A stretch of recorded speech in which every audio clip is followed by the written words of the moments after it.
Hello guys, in this video I'm going to show you where you can find recipes in the Flink app.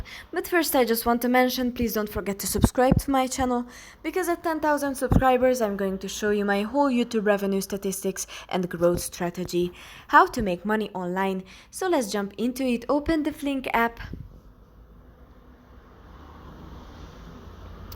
You have to scroll down here on the main page, and you can see here newest recipes.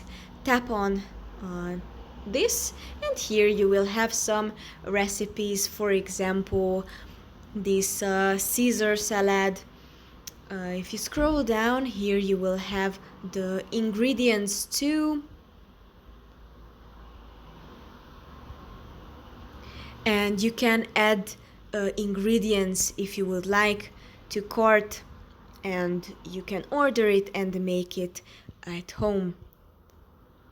That's pretty much for this video. I hope it was helpful for you. If it was, please consider subscribing, and see you in the next one.